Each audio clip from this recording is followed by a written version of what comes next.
All right. So today I'm going to give you guys a quick rundown of some of the important theories that are covered across several chapters in the Wald's book regarding social structure and crime. All right, I'll click. Okay. So, I think in any book that you might read regarding social structure and crime, it's going to make you think about or learn about Emile Durkheim. So Emile Durkheim was a sociologist from the late 1800s who responded, like Lombroso, to the whole classical criminological way of thinking, right? Remember, the classical school was more based in sort of reasoning, not really in science. And so you had that era where Darwinism sort of controlled the way that everyone thought. And so you had a lot of those biological and psychological theories coming out of positivism. But you also had, especially as these biological theories were being ironed out more, and as you can remember, right, people started seeing increasing support for the environment on people's crimes. Some scholars started looking elsewhere, and so sociologists such as Emile Durkheim looked at, well, how does social structure, or how does the society that you're a part of impact your criminal behavior, if at all? Now, Durkheim didn't just only focus on crime, he focused on various aspects of society. Again, he was a sociologist, but we as criminologists have to discuss him because some of the ideas that he addressed back then, back in the late 1800s, early 1900s, have a lot to do with more recent criminological theories or the way we make policy, etc. So you can't really talk about social structure and crime if you don't talk about Emile Durkheim. So Emile Durkheim wrote several pieces within a relatively short period of time, and they were all somewhat connected, and they all, to some extent, addressed social structure and this concept of anomie that we will discuss here in a second. So essentially, Emile Durkheim said that you get the spectrum. It's a theoretical spectrum. And any society at any given time can fall anywhere on this spectrum. On the one extreme, you have mechanical societies. These are very basic, more rural type of societies. In these societies, you can expect everyone to do the same type of work. You can expect, so kind of like farming, right? Think of your rural farming communities, maybe out in the boonies, right? Out in the middle of nowhere. These people all are in a similar or same type of business. They all know the same type of people, the same way of life. Typically, these people also share similar religious views, similar cultural views, similar political views, right? And so mechanical societies are very much focused on uniformity. On the other side of the spectrum, you get organic societies. These are very highly diverse societies. Everything is all about diversity. People who live in those societies come from many backgrounds, many religions, many ethnic communities. People in organic societies. So if you're in a mechanical society, you're likely going to be a jack of all trades. Right, so think again about those farming societies, right? Most of those people can farm, but they can also fix their own tractor equipment. They can also fix something around the house. They can also do this. They do their own accounting and all that. But then in a more organic society, people are more specialized, right? You have someone who only specializes in making shoes, someone who only specializes in teaching, someone who only specializes in, I don't know, delivering the mail, right? So you have a lot more sophistication, a lot more diversity, and a lot more people typically living in there. And so Durkheim said that in a mechanical society where the emphasis is on uniformity, so in a smaller less diverse society where the emphasis is on uniformity, you can always expect crime, and if crime occurs, it's a pretty normal thing, right? Because he said no society will ever be 100% mechanical. Again, think of those rural communities, right, in the heartland of America, right, where everyone farms. You still get churches there with pastors. Those guys don't farm, right? Or you still get like a school there where there's some teachers. You still have some police officers there, right? They're not farmers.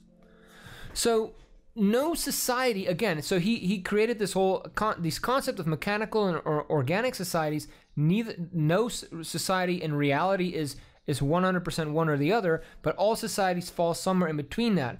But societies that are more mechanical, who fall closer to the mechanical side of things, though their cultural views and as a result their laws will focus more on uniformity. And so when you focus on uniformity, you're gonna have crime, and that's a normal thing, right? So if think about maybe back in the old days, like the old Salem witch trials, right? Oh, anyone who acted a little differently, who were maybe a little, maybe they had some mental illness issues, maybe they would just, drumming by their own, drumming beat, whatever that saying is, right? And all of a sudden they were seen as witches, and then they're burnt at the stake, right? Whereas in whereas in organic societies that are more sophisticated, where you have a bunch more people, right? So think about it like this. Again, Emil Durkheim came up with this framework during the industrialization era, where people who would go from farm towns, they would all move into a city in a tiny space. So think of these people from like 50 different small mechanical communities all of a sudden go to these big cities, and they're all in one tiny space together, right? So one person can't push their views on another person, right? Especially when there's so much diversity. So in societies like that, organic societies like that, you can't so much focus on uniformity. Instead, laws and social norms should focus more on regulating diversity. So all you're doing is you're saying, okay, look, we're not gonna push our super Christian agenda on people here. We're just gonna make laws that say, look, you can be free to practice your own faith here, but you can't push it on someone else, right? If you want to drink on a Sunday, that is your prerogative, but you better not be doing it out in public where you're causing a ruckus and making life difficult for other people, right? So what these organic societies, laws and social norms focus much more on regulating diversity, making sure that people from diverse backgrounds who specialize in different things can live together in this small area together. So Durkheim says in a mechanical society, crime is normal because there's always going to be a little bit of deviation, and those people are going to be punished harshly.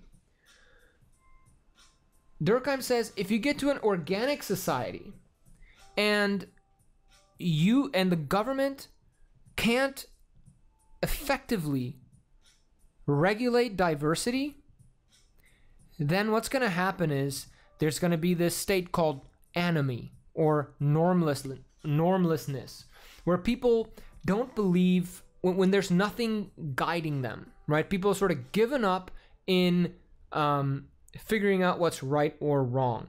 So he said, among other things, one of the maladies of lack of proper regulation of diverse societies is going to be anomie.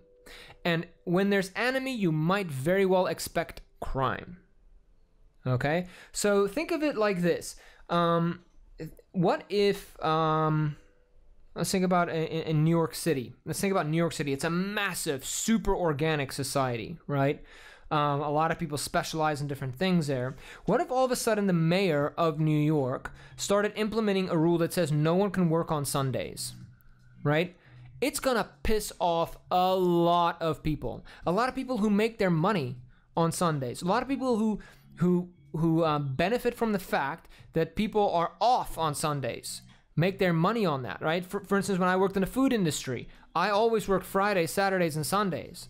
Now, if the mayor is going to take one of those days away because of his religious views, right, that's going to cause a large group of people in that society to become sort of disillusioned and annoyed and not really believe in the institution of the law anymore, right? It's going to cause this normlessness or anomie, and that can lead to crime. And so, using this framework, Emil Durkheim said, okay, it's that each society, or the law in each society, only has so much capacity to punish people in a mechanical society, right? So even if crime increases significantly, you're only going to have so many people, right, to be involved in the apprehension and punishment of deviants, right? And think about that for a second. The more crime occurs, the more that society would need to become organic, because you would need to say, okay, we have to have fewer of these farmers now can farm because we need more of them to become police officers, right, and specialize in stopping this problem, right? So if you're in a more pure mechanical society, right, crime is gonna, like, no matter how much crime fluctuates or not, right, you're gonna have only so much capacity for arresting and apprehending and punishing people, right? If you change that capacity, then you're beginning to embrace an organic society, right? He said then,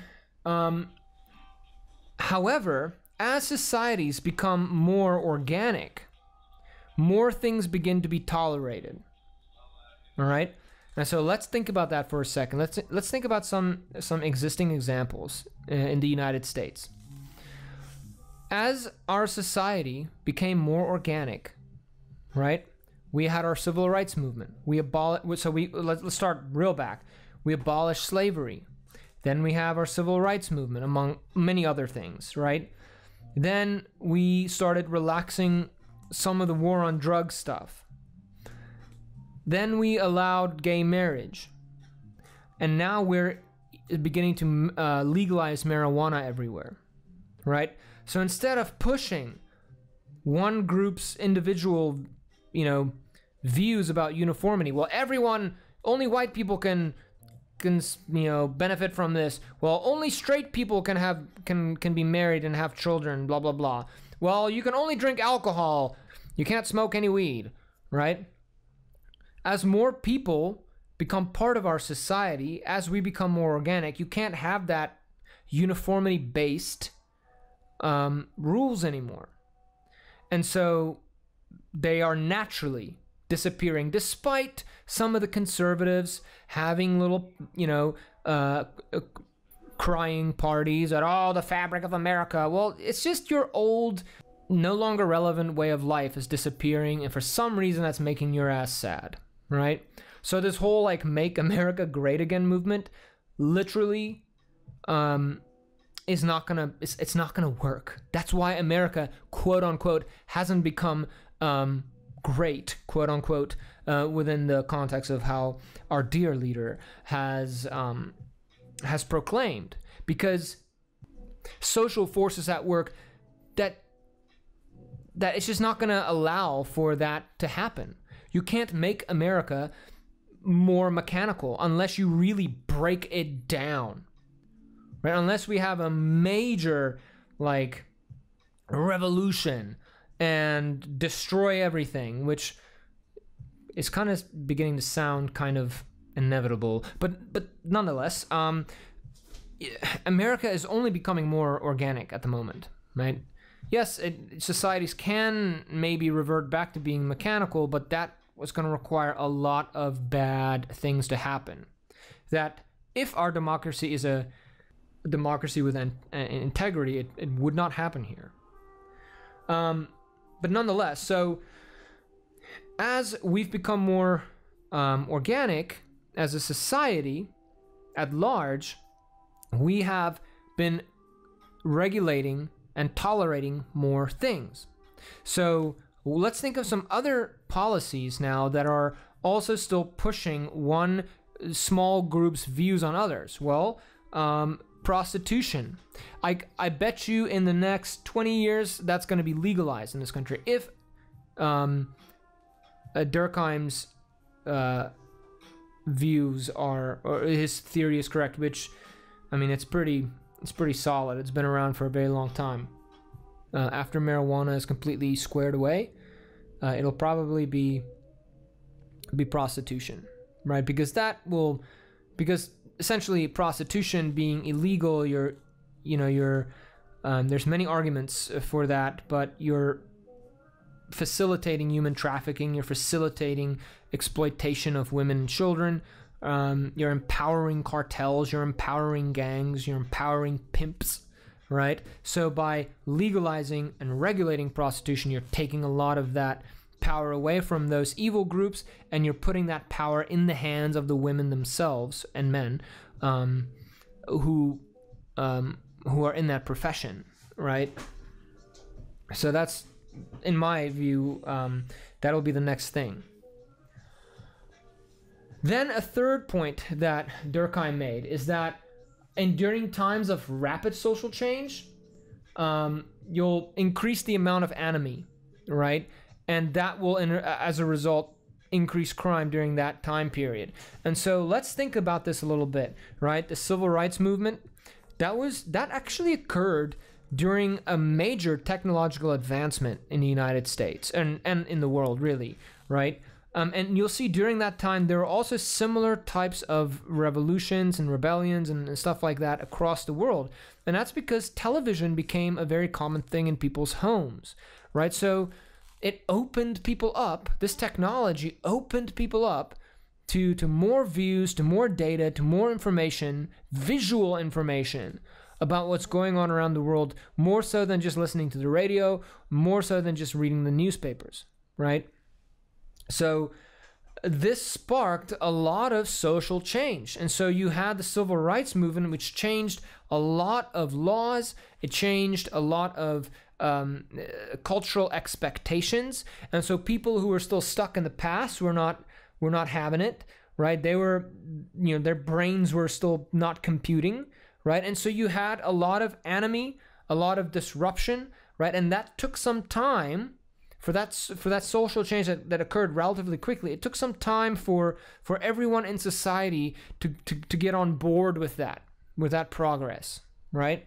And now we're noticing it again with the another technological innovation, social media, right? People can exchange information really quickly. They can share it. It can diffuse very rapidly. Now the Russians are using this to infuse false information into the equation, and this is causing even more social change. And as a result, you have people still arguing whether they should be wearing masks. You have people saying all lives matter when they should be saying Black Lives Matter, and you have people calling for defunding the police and protesting in the streets. And then you have these other people who, for some reason, believe in the QAnon theories, right?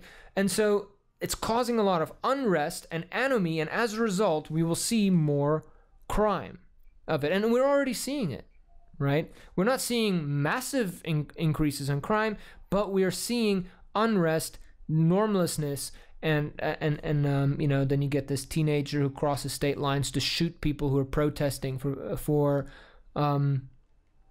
black people to just have the same conditions as what white people have always enjoyed, right? So this is why I like Durkheim. Durkheim has a very overhead view of things, right? he pretty much says, look, you can do what you want, but when you have a certain amount of people in a small space, law really has to give in to diversity. Like law you can't fight it, because if you fight it, you're going to have anomie, and that'll lead to the breaking down of society, right? So what does that say about our current president and his agenda? It's not going to work. It's going to fail. So that was Durkheim. And so that was in the 1800s, early 1900s, the time of industrialization, right? And then in the 1930s, you have Merton, who read Durkheim's work, especially then. I mean, Durkheim's work was so incredibly popular back then, and it still is.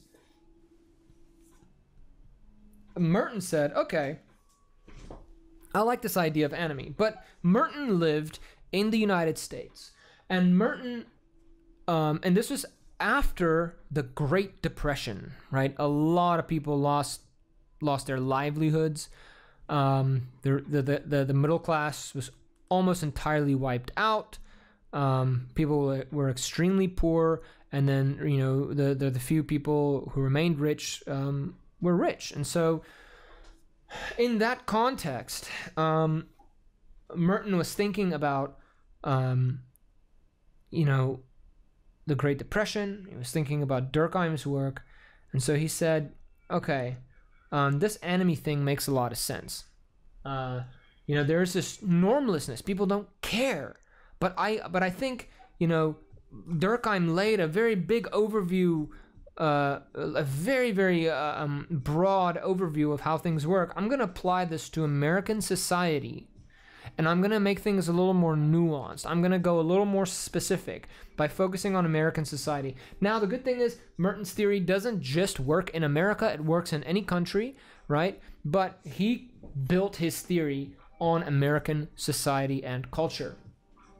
And so he said that in any society, the social norms or the culture, the existing culture, sets goals for each individual person and appropriate means by which to reach those goals. So let's think about America. And remember, this is back in his day, the American dream, right? In America, what do we value in America? We value money and popularity, right? Think about your wildest dream right now.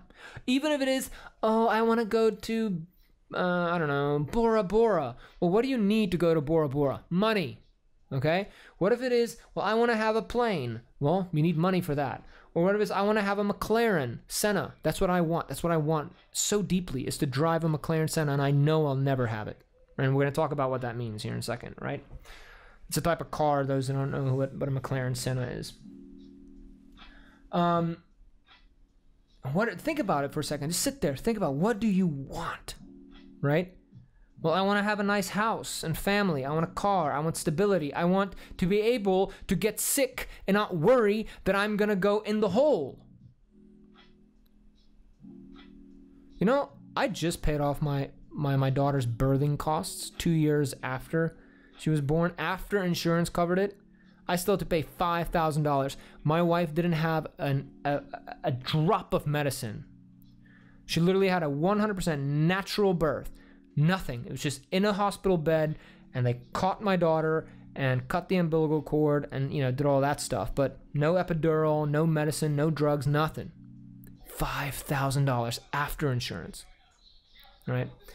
So all of us are sitting here, and pretty much everything you want in American society is in some way tied to wealth, right? And that is because of the society we live in. We live in a capitalist society. So everything is measured by wealth, right? Everything is measured by wealth. Yeah, you might sit there like, well, I'm a Christian, or I'm Buddhist, or I believe in Islam, or whatever, and that, and that says that, don't store up riches on earth, store it up in heaven. But still, why are you in college? Why are you here? Are you here because you want to store up riches in heaven? Or are you here because going to college helps you get a better job, helps you get promoted faster, helps you have a better worldview? And with a better worldview, you can navigate society better and get further up the ladder. So Merton says the goal in American society is money. In some sort of way, for the most part, it's money. However, society also says what are the best ways to get that money, right? Here again in society, what do we value, right? What do we value? Hard work, honesty, the good old Christian work ethic, right? Or Protestant work ethic. We call those middle class values.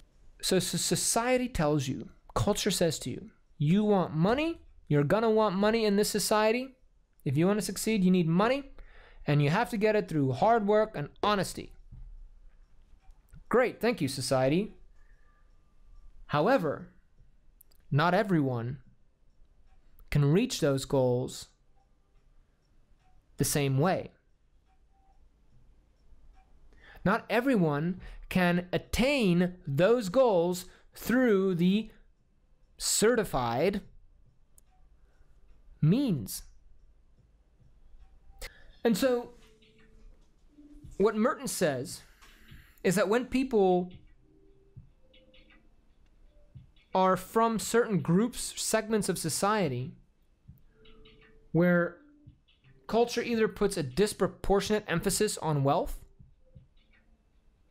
or where the way that social structure was set up limits their ability to attain that wealth, you're going to have anomie, which will lead to what he calls strain. And I see that for some reason the PowerPoint cut off some of my text, but I'm sure you can figure it out. And so let's think about the point of culture places disproportionate emphasis on goals. Let's think about some ways in society today where our culture is putting disproportionate emphasis on wealth. But then sometimes social structure and the way that society is set up makes it more difficult for certain people to attain wealth.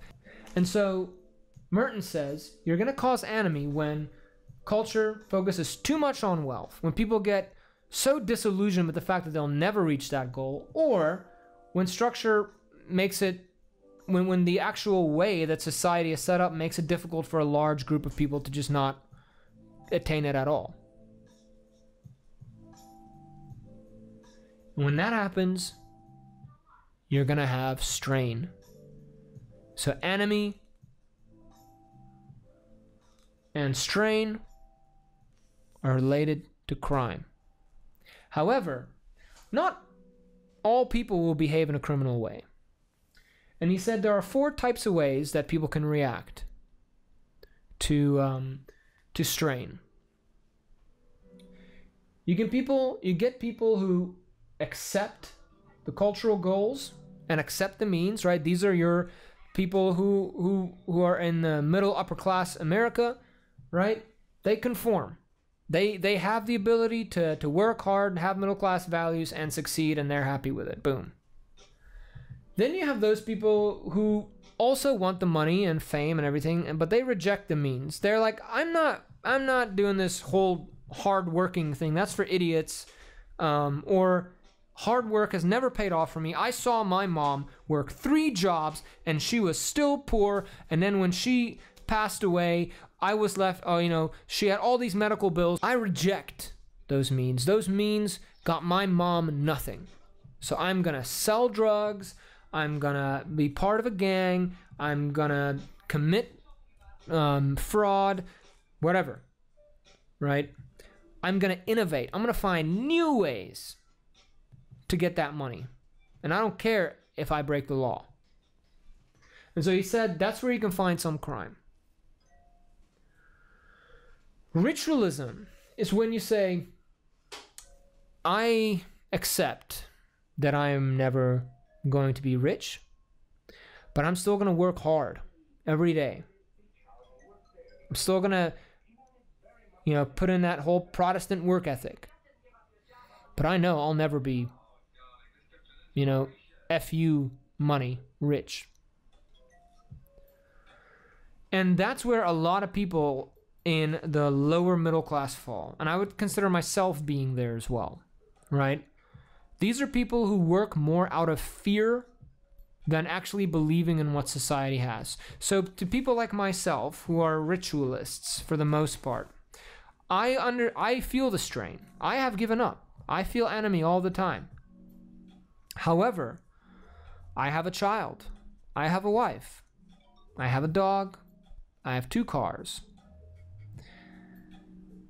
And that what I have, and and every now and then I get to take a road trip somewhere. And to me, I don't want to lose that. I know that if I go try something else, I will put the stability that I have right now for my daughter and my wife and my dog at risk. I will do my job at the university, and I'll do it better than most people because I don't want to lose it, especially in the current economic situation. I know that most universities are cutting budgets. They're cutting costs. They're not renewing certain contracts. They're letting the bad apples go. I am not going to be one of those people. So while I will work harder than most of my colleagues, I know that it will not cause me to be rich one day. It'll cause me to maintain the life that I have right now. That's called ritualism.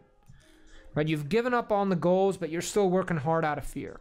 And many people in this country, maybe even some of you right now are sitting there, you're like, yeah, I just want to get through college so I can get my degree, so I get my job, so that I can have some stable life.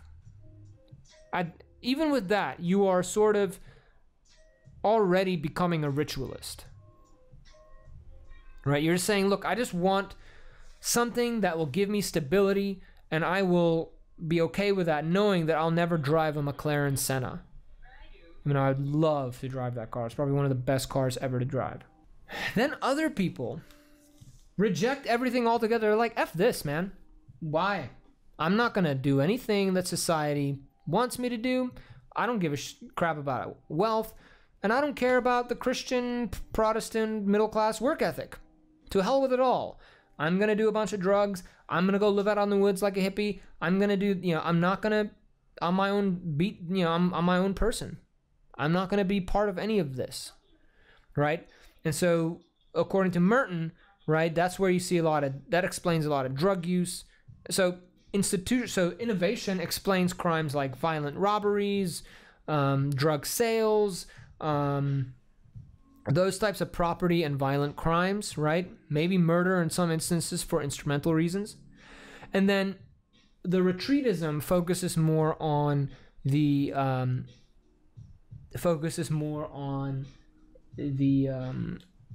people who engage in prostitution, not like who frequent prostitutes, who do drugs, who become homeless, who just sort of completely fall out of society. They retreat out of society. And then there's a fifth group, a fifth way to deal with strain. Sorry, it's not groups of people. This is ways to deal with strain, and each individual can go across any of these. Like some of you right now listening to this, most of the time when you do schoolwork, you do it honestly, but there's been times you've cheated. As long as it's not been in my class, right? So it's like no one person is bound to just one of these things, but like everyone experiences strain. And sometimes they'll be ritualists, sometimes they'll be conformist, sometimes they'll be innovative, sometimes retreatist. And then sometimes when people say, I reject all these things, but I want new goals and I want new means of doing things, right? That's called rebellion, right? So from a societal standpoint, that might be when people overthrow a government and they say, now we're a socialist nation, or now we're a capitalist nation, or now we're communist, right? So yeah, what Merton says then is that the ways that we deal with strain, the ways that an individual can deal with strain, sometimes can fall outside of the realm of the law and sometimes not. Right? And that no individual is tied to just one way of dealing with strain. Now that's all fine and dandy, but the problem with Merton's strain theory is that it doesn't really address emotional crimes.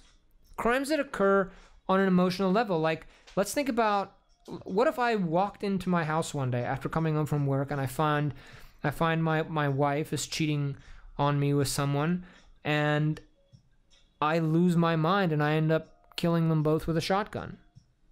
It's not something that's never happened. The problem with Merton's theory is that it really only explains instrumental crimes, crimes that can get you something, right?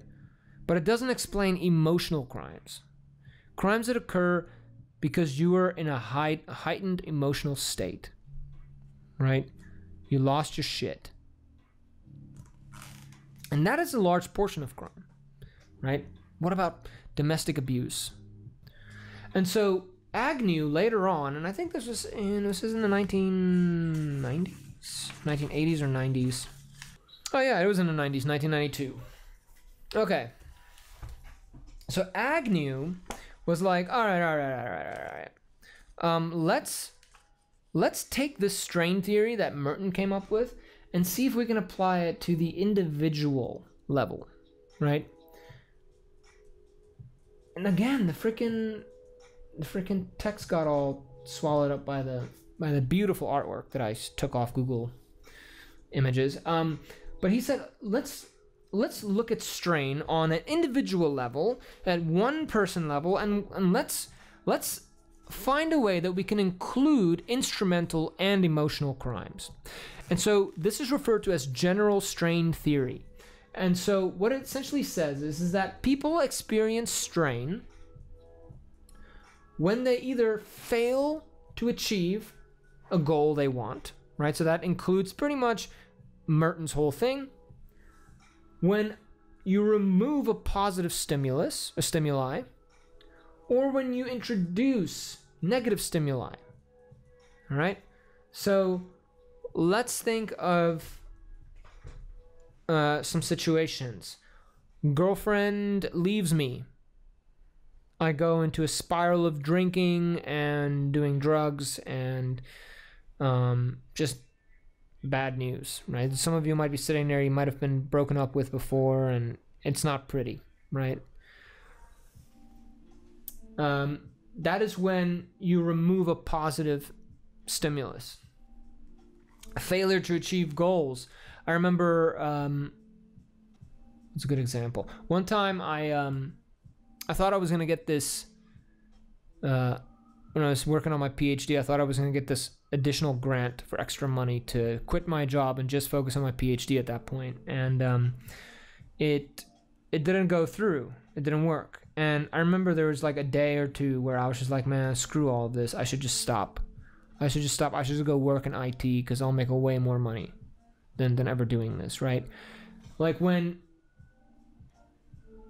my goal was to get that extra grant money so I could not work and just finish my work on my PhD, get everything done faster. When that goal was not achieved, it caused me to start thinking about other things to do. It put some strain on me. It put this like delusionment, whatever. I don't know the word, but it put that in my head, right? I don't care anymore. When someone breaks up with you, when someone close to you dies, right? It removes that positive stimuli. Or when you introduce a negative stimulus, right? Someone bullies you at school. You might have an abusive parent or partner, or all of a sudden you're slapped with a bunch of bills, right? Like when my wife when my wife's hand got crushed in an ATV accident, we ended up, after insurance, still owing $15,000 in different hospital bills, right? That's a pretty negative stimulus. And so this theory is more situation focused, right? Different situations will put strain on you, whether it is failing to achieve a goal, whether it's removing positive stimuli or introducing negative ones, right? And you can feel negative emotions, right, or strain that can be either fear, depression, disappointment, or anger. According to this theory, you can cope with it in 3 different ways, either cognitively, behaviorally, or emotionally. And based on how you cope with it, some of the ways you cope with it is going to fall within the bounds of the law, and some of it's not. So just like with Merton's theory, people will either retreat or innovate or whatever, right? And sometimes that falls within the law, sometimes it doesn't, right? With Agnew's theory says different situations will bring about strain or negative emotions, right? And it can either be fear, depression, disappointment, or anger, right? And you're going to cope with it in 1 of 3 different ways. And those things can sometimes fall within the bounds of the law and sometimes not. Or the last theory we're going to talk about is the theory of human ecology and how that relates to the concept of social disorganization. So, again, Durkheim looked at very macro things like entire countries or cities. Now, Merton looked at entire cultures, whereas Agnew looked at individuals facing different situations. And the human ecology or social disorganization theories look at neighborhoods and crime. Okay, so they apply a lot of Durkheim's theories about social change to the neighborhood, right? So remember, Durkheim said rapid social change is associated with anomie, or the breaking down of social controls or norms, right?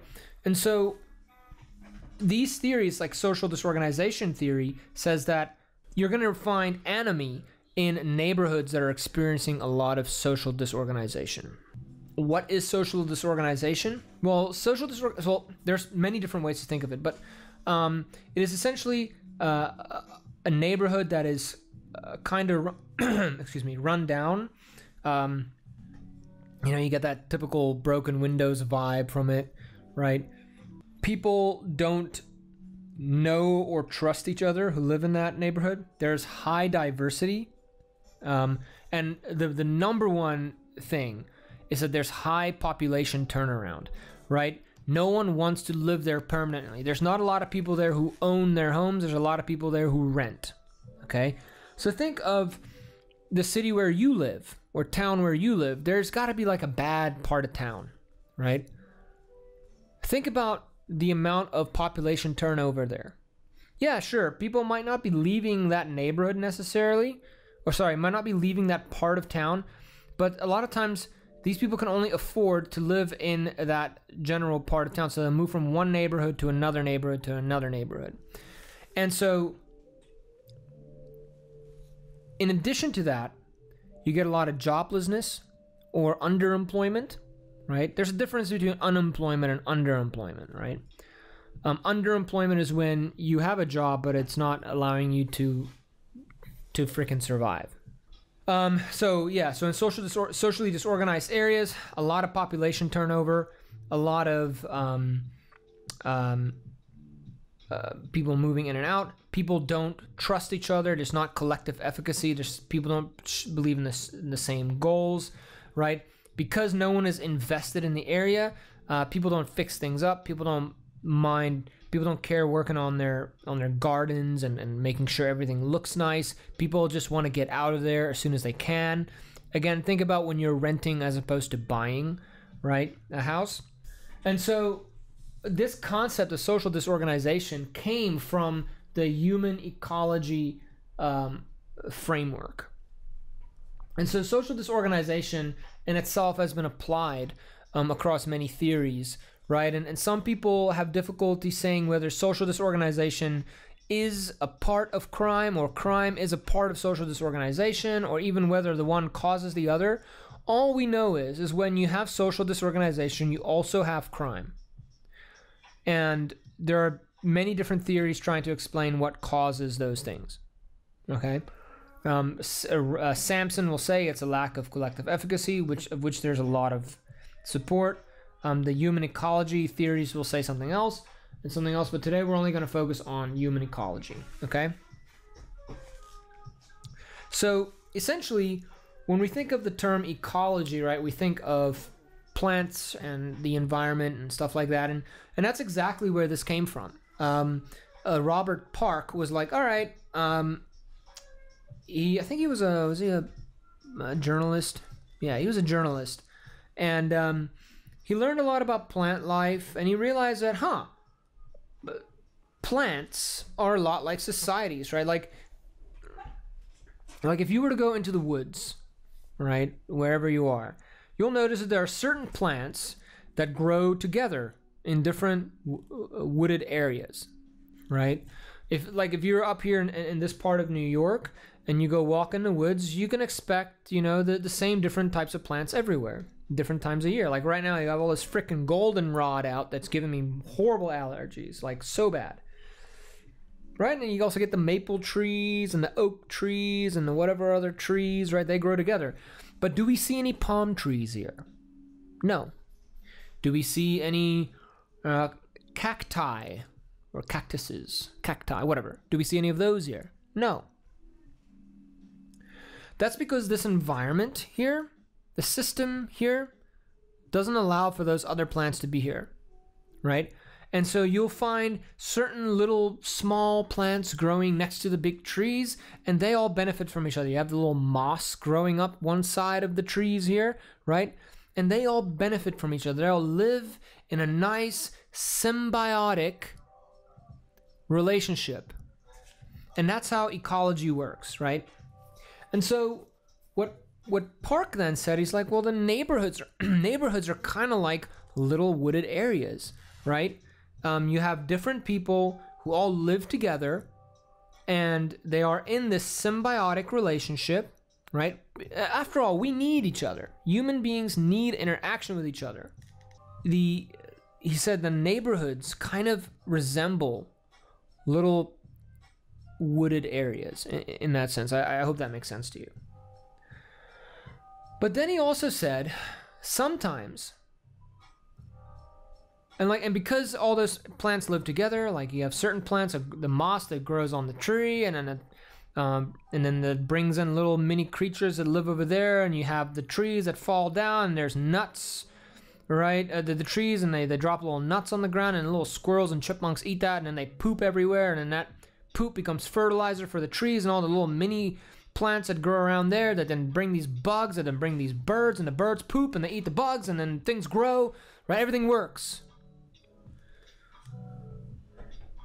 But sometimes you get some invasive species that come in, and I remember seeing this when we go up to Canada a lot, because that's where my wife is from, in British Columbia, and so we do a lot of camping and whatnot up there. And so I remember one year, so they have these naturally growing cherry trees there, so you can just walk in the woods and boom, there's a cherry tree, and you can eat a bunch of cherries, and it's amazing. But one year we went up there, and dude, all of the cherry trees had this rust on their leaves, and the cherries were not good. And it's because some frickin' type of worm, some caterpillar that's from China, somehow got across the Pacific Ocean, probably through shipping, and has been invading the area there. The problem, though, is that so when you look at like a mountainside, right, you can usually see all the cherry trees sticking out between all the evergreens. And it was, instead of there being distinctly looking like cherry trees, it looked like it was almost fall, because all of the leaves of these cherry trees were rusted and there were no cherries. And it's like, okay, but there's animals like birds and chipmunks and little things that depend on those cherries falling to the ground and being there, and they were now being impacted by that. But then there are larger animals that were eating the chipmunks and the birds and all that stuff. Right? So it was a bit of a small crisis. Similarly, in British Columbia, there was this little sucker fish thing that had somehow gotten into one of the rivers there, and it was just killing of certain types of trout, right? And so my brother-in-law would go to a certain spot in the river where there was a lot of these sucker fish, and he would just sit there and catch them and kill them, right? So sometimes when you have this nice symbiotic relationship in a neighborhood, all of a sudden, it can experience invasion, dominance, and succession, and it upsets that nice balance. And then that begins to cause social disorganization. Now, this is not a theory saying that, oh, we shouldn't let immigrants into our country. It just says that if things change, something drastically changed, like a factory closes down, or a new business comes into town, right? It just changes the balance of things. And sometimes that change can turn into social disorganization, where people no longer interact with each other, right? Where people don't trust each other, and when there's high population turnaround and joblessness, right? So for instance, an example might be that if so one person goes into a neighborhood who has a lot of money, and they buy up all these houses from older people, and they start renting those homes out to people, right? That's going to change the type of people who are in there. And that stuff happens a lot, right? Or what happened in a lot in the Midwestern states is where these factories will just shut down, right? And then a lot of people will lose their jobs, and then those people will sell their homes for very cheap, and they'll be bought up by people who rent homes out or whatever, right? And it just changes neighborhoods, and that messes with that symbiosis. And then when you have social disorganization, you might also find crime. So you had Park came up with this whole thing, and then Burgess later on applied this to Chicago, and then found that that if you look at Chicago, you'll see these different concentric circles, meaning that there's like the skyscraper area where there's lots of business. It's the central business district. And then right outside of that, you get sort of these more, they call it Zone 2. These are areas of transition, right? This is where there's a lot more joblessness, a lot of poverty, right? A lot of turnover, and a lot of the social disorganization. And what he found is that you would get people who are new to the city would move in there, and then as they got better jobs, they would get out of that area and move on to Zone 3 and 4 and 5, right?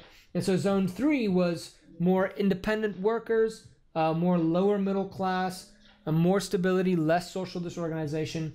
And then you move out towards the suburbs where you have your commuters and people who are a little more established.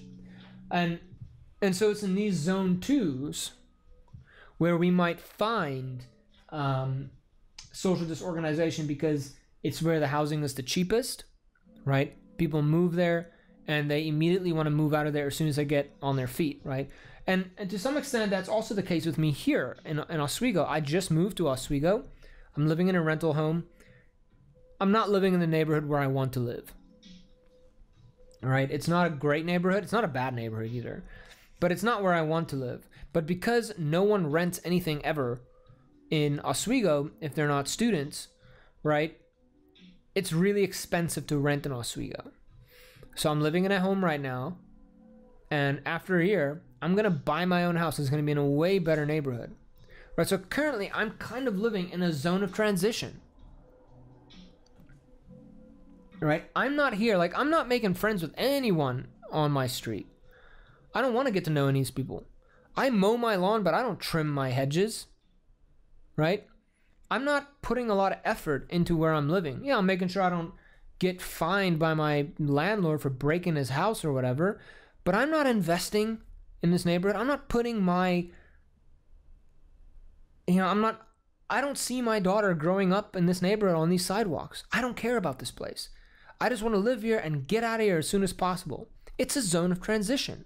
And so in Chicago, you have these beautiful concentric circles.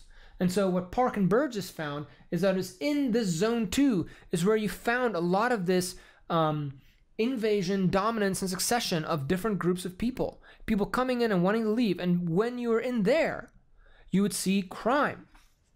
And so what's interesting is that people across the people across other cities and countries have found similar zones of transition like this. And what they found was that when you go into those zones of transition and you look at people of different races and backgrounds and stuff, it does not matter. The only thing that seems to matter is that you're living in that neighborhood, and that's the thing that seems to be explaining your criminal activity.